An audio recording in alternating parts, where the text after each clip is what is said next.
Hello everyone, Giltar here with a trio of questions that are connected. And I'll ask them right now, and I'll restate them at the end of the video. But here are my three questions.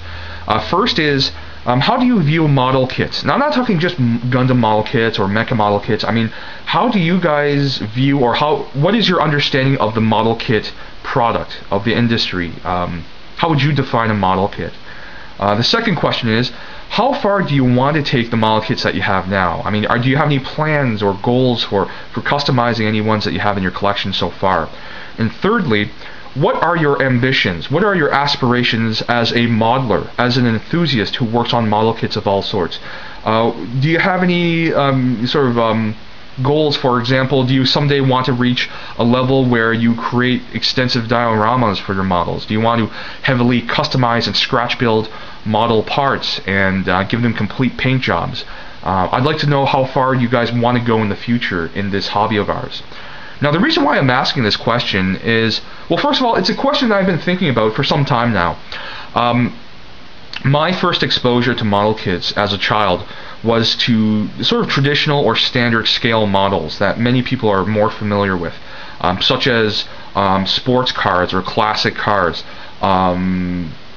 replicas of World War II or other types of military vehicles like tanks, airplanes, submarines, and whatnot. Where these model kits, you need to work on them extensively in order to get a sort of finished product. I mean, you need to, not only remove them from the sprues, you have to usually clean up a lot of flash from the molding process. You have to sand and file things down. You have to prime and paint them because they don't come in pre-colored parts. You have to cement and glue things together. You basically have to do everything in order to get a finished model kit. And I remember this very vividly because I used to go to a hobby store in my hometown as a kid all the time, because the employees there would demonstrate or basically work on model kits throughout the business hours and basically show customers what to expect if you want to get into this model kit hobby. They would clean up parts, do painting and priming, gluing and cementing, and in plain view for all the customers. I thought it was such a great thing, but as a kid I found that kind of intimidating and daunting because I didn't have the money to buy all the supplies and materials and tools needed to pursue that kind of hobby. And when I got into Gundam model kits late last year, I was really enthusiastic because I thought, finally at last I could get into model kits but not have to do a lot of work. However, as I became more educated in Gundam model kits and Gunpla, and just in model kit as an industry product hobby in general, I became more sort of conscious and aware of the fact that I could leave my model kits as they are, but I want to do more. I really want to take things to another level. And there are three things recently that really got me thinking about these questions I asked earlier. First of all is Mokanaman, a YouTube user, a channel here, who has done and is still doing some really great work that incorporates a lot of custom work, a lot of scale modeling application into his models. The most recent series of videos he's doing is, well, first of all, I think last week or so, he did a video on his diorama that he's entering into Too Old for Toys' Win a Gundam Plus Shipping contest. And basically his diorama is composed of a high-grade Universal Century Zgok and Kotobukiya's mechanical chain base, one of those accessories. And he has done extensive scratch building and painting and basically customizing of these two products, these two model kits, put them together into a diorama, and it's just something great. And more recently, he's doing a series of work-in-progress videos for basically that mechanical chain base, and basically showing us how he got to the finished product. And I'm really enjoying these videos because it really demonstrates where model kits could, and in my opinion, should be going towards.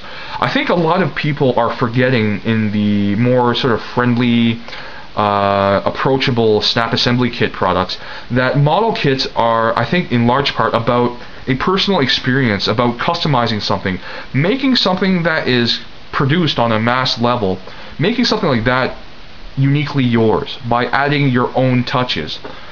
And Mokanaman is just doing some really great work, and I don't know, I must recommend his channel. If you guys don't know about it, please check it out. I'll put up his link here. Another person who's reminded me about the potential that model kits have, whether they're traditional scale models or snap assembly models, is Dryzone AU. I've mentioned him before, and I'll say it again. I was first exposed to his channel through his 10-part series of videos on his work on the Master Grade F91 Gundam Harrison Martin color scheme. And from start to finish, he assembles it, cleans it up, preps it, scratch builds or customizes certain parts of it, primes it, paints it, decals it, seals it, and everything. And it's just a great series of videos. And more recently, he's doing work on a work in progress series of videos for the 1:144 scale Kotobukiya Super Robot Wars. Was it Vibrator or Weebrator model kit? I apologize for butchering the name, but he's up to, I think, part 4 on that series, and in part 4 he shows a really great example of creativity and ingenuity when faced with a sort of problem that needs a solution in the model kit process. He shows off the lower leg of the model, shows where a seam line is in the middle of the back of the leg, and instead of going the standard route of sealing that or filling that seam line in and smoothing it over and then painting it, what he does is that he adds 4 rivets, 2 on each side of the seam line, to create the appearance of 2 pieces of armor plating that are riveted down. And to me, that's just such a great example of taking a problem and using it as an opportunity for something really creative. And just that example of using that opportunity of a seam line and creating riveted armor panels is something I think is great. It's not something unheard of. I mean, I've seen a lot of examples of model kit customizers who take things to a similar level, where they'll take third-party or after-market products like these little, bolts or rivets or whatever, and add them onto their models. But very rarely do I see people doing that because they're faced with a problem like a seam line. More often than not, people are just slapping them on to customize a certain part. Whereas Dryzone AU again shows us an example of taking a problem and turning it into an opportunity through creative thought. And he's another person that got me thinking about these questions I asked earlier. The third thing that really got me to thinking about it is the process of assembling the 1:72 scale VF 27R Valkyrie, the Brera Stern Custom, through the Bandai Macross Frontier model kit line. And honestly, this really surprised me. Some people have said before, and I even had the first impression of this model as something that is more than a high grade but less than a master grade. After experiencing the model kit myself, I have to say this in many ways, in my opinion, surpasses master grade engineering. First of all, for the fact that it's a true transforming master grade level model kit. Even though it's not classified or categorized as a master grade or high grade or whatever, the engineering in this product, I think, surpasses many master grades. And I'll get into that once I review this model kit, which I do plan to do in the future. Another thing I noticed is that this model kit was approached in a way that Bandai doesn't usually approach model kits. They approach this model kit as if Kotobukiya approached it. They don't blunt edges. There are some really sharp parts of this model where I didn't cut myself, but I did sort of slice my thumb a little bit during the assembly because of a really sharp piece.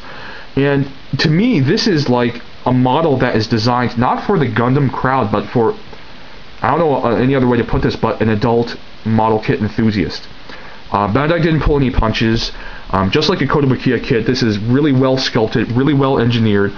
All the parts are very finely detailed, and again, no parts are blunted. This is not kid friendly. And this is the third thing that really got me thinking about those questions I posed, because it shows me that Bandai does, from time to time at least, try to go beyond the mass audience friendly approach that they usually do with their Gundam snap assembly model kits. And I think this is a really great approach. I do plan on getting more Macross Frontier models. I think, to me, this is a great example of taking the sort of user-friendly nature of snap assembly models and combining it with more, I guess, a high level of engineering and design for a model kit product. And what we see is the Macross Frontier Valkyries in the 1:72 scale. So yeah, that's my questions, and I'll say it again. Basically, how would you view or define model kits in general, not just Gundam model kits? Second question is, how far do you want to take the model kits you have currently in your collection? And thirdly, what aspirations or what ambitions do you have as a modeler? You know, where do you see yourself taking this hobby of yours in the future? So those are my questions. I hope I've provided something that is thought-provoking for you guys, and maybe helps you address your own desires as a modeler. As usual, I thank you for watching. I hope you guys do have some feedback and responses for me. As usual, text comments are always welcome. I look forward to them. But also, I really appreciate video responses. So if you have the capability, please record a video response and let me and everyone else know your thoughts on these questions I've asked. So once again, thanks for watching, and I'll see you guys next time.